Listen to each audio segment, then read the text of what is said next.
Join me as I embark on a journey to recreate Shadow Switcher, a beloved Commodore 64 platformer originally designed by Christian Gleinsner, aka Dr. Wuro. This project was inspired by Oldskoolcoder's challenge on Twitch to breathe new life into classic video games using Pygame. Pygame is a set of modules specifically designed for writing video games. It makes creating games in Python much easier to accomplish. After watching Oldskoolcoder's Space Invaders tutorial, I carefully considered which retro game to recreate. Then the light bulb went off in my head. Shadow Switcher. This 40-level platformer challenges players to collect coins while evading robots through cleverly designed puzzles. Its straightforward yet engaging gameplay mechanics make it ideal for this project. I am thrilled to share that Christian Gleinsner has graciously granted permission to post both the source code and tutorial videos from this series. If you haven't experienced the original game, I highly recommend checking it out. It's now available as freeware at shadow.drwuro.com and over on drwuro.itch.io/shadow-switcher.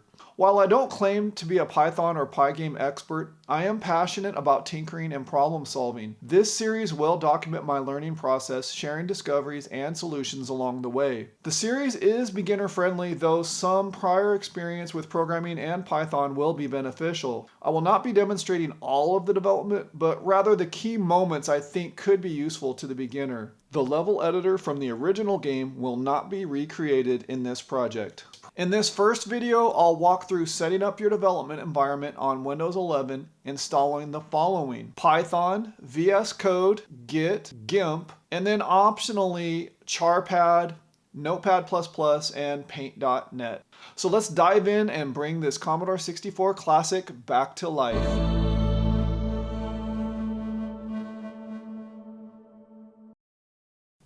Alright, in this segment we are going to install all of the software we're going to need for our dev environment for Windows 11.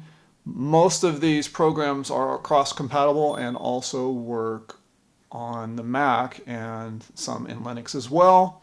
But this segment is going to show the installation for Windows 11.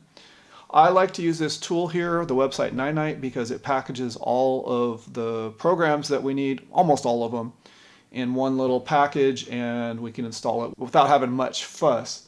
So the first thing I'm going to select is Python x64 3. There's a whole bunch of programs on here. I like Notepad++, so I want to select that. The next thing I'm looking for is VS Code, right there. The other thing we need is GIMP, right there.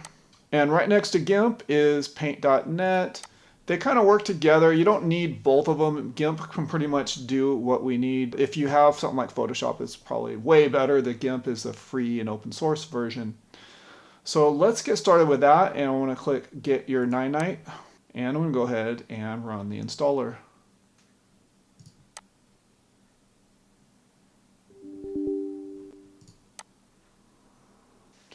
And so this is what I like about Ninite. It just does everything for you. You don't have to click next, next, next. And within nearly a blink of an eye, all of your programs that you've selected will be installed.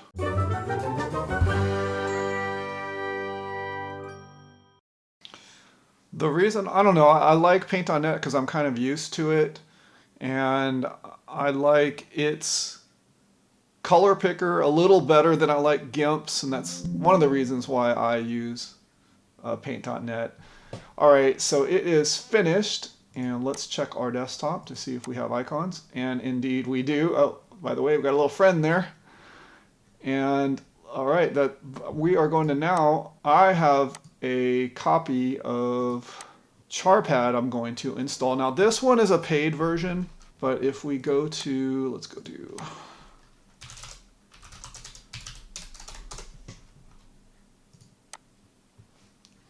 I'm going to download the copy that I have of Charpad for the C64 because this is what I use for drawing some of the characters in the bitmaps or the maps on the game.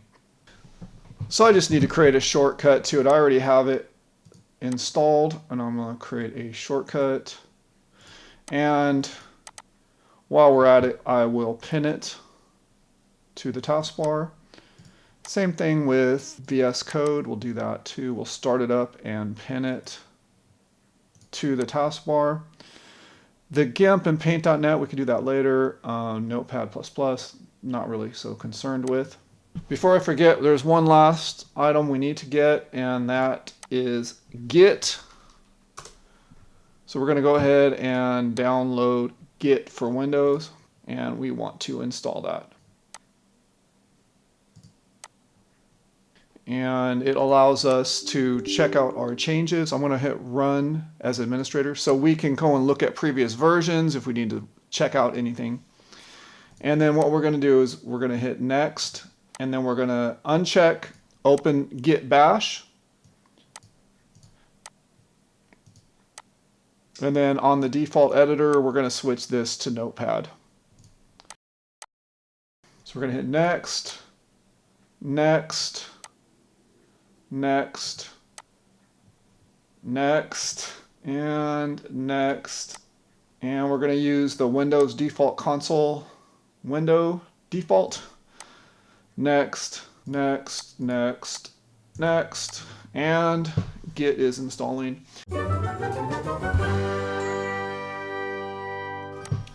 And now that that is done, we need to configure Git. And so what we do here, we're going to open up the command prompt. I like to open them up as administrator. And we're going to run a couple of commands. The first one, we're going to type git config -- global user .name and put in your name here. The second command is we're just going to change to email and then put in your email address. Oh.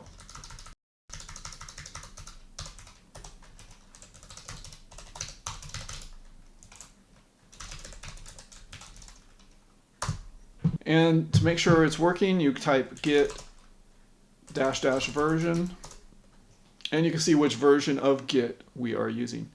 And I wanted to thank the YouTube channel, My Developer Thoughts, for those tips in setting Git up for VS Code. So now we need to go into VS Code and put on a few extensions.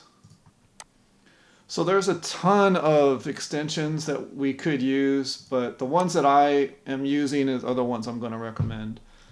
And the first one, of course, is going to be Python.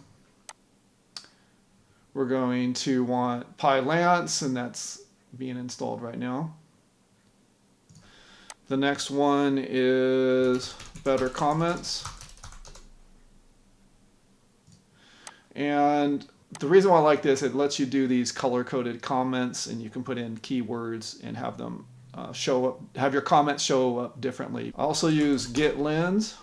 It's a nice little tool that helps you with your Git stuff, all your source code control related items.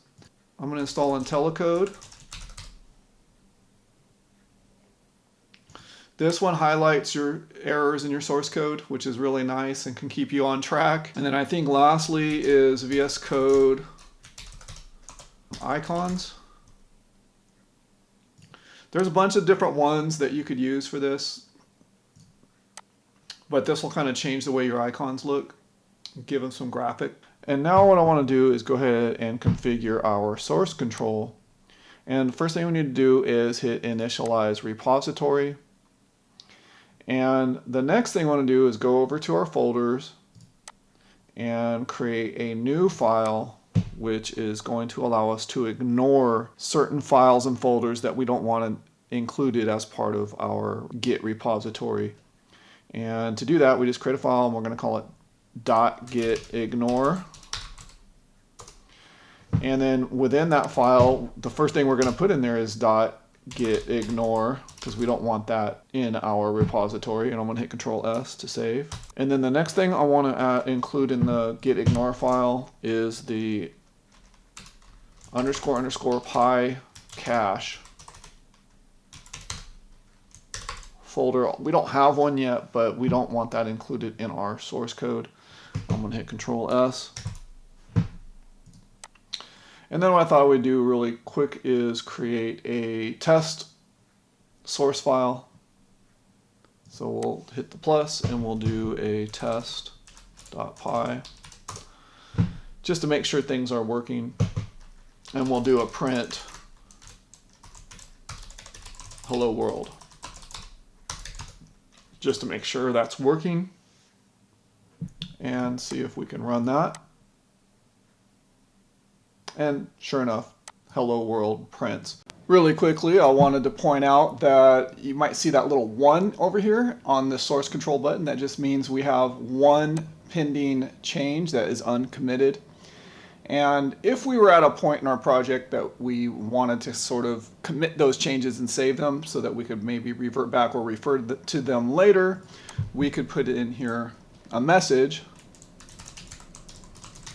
like it's my first commit. And before we hit that, we hit this refresh to make sure there's no other pending changes, and we'll hit commit. And here it says there are no stage changes to commit. Would you like to stage all your changes and commit them directly? I usually just go with that. And then now you'll see at the bottom as a byproduct of getlins, you'll have your first commit down here.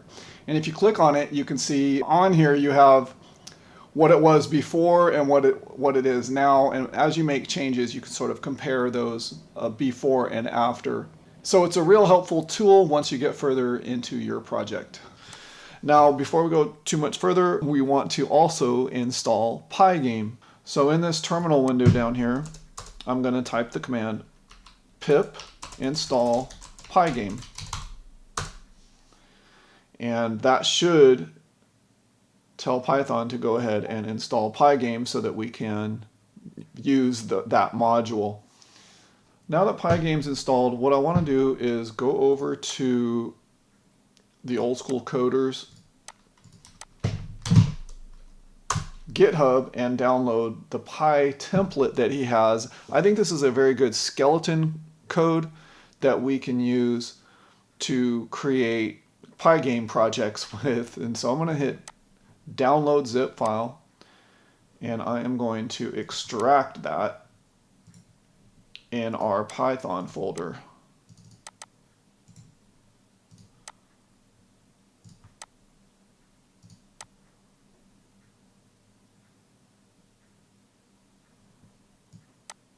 Okay.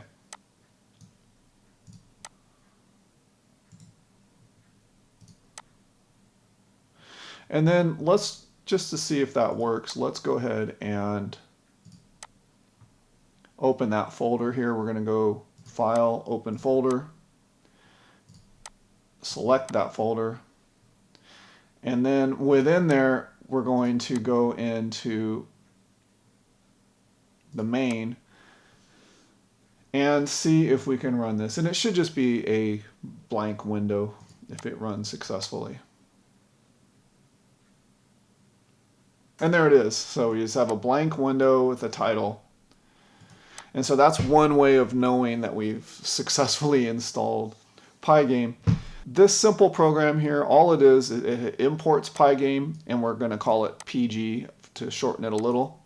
We have in here, we have the import for the random routine, which allows you to pick random numbers. And we have in our program, we have a settings file, which is just some constants for the screen width and screen height and some colors. And we kind of like to put those in a file called settings. And then sometimes later on in the future, I'll probably go ahead and rename that to s.py instead of settings, because that can get long if you have a lot of variables to go with it. And then the program has a game class, which we'll go into later. We're not going to cover everything in this video, but I just wanted to kind of show it. And the main class, essentially what executes the class and instantiates the game, starts it up. So anyhow, that is as far as I wanted to take this video. In the next video, we'll cover some of the basics of Python and Pygame, but that's all for now. Thanks for watching.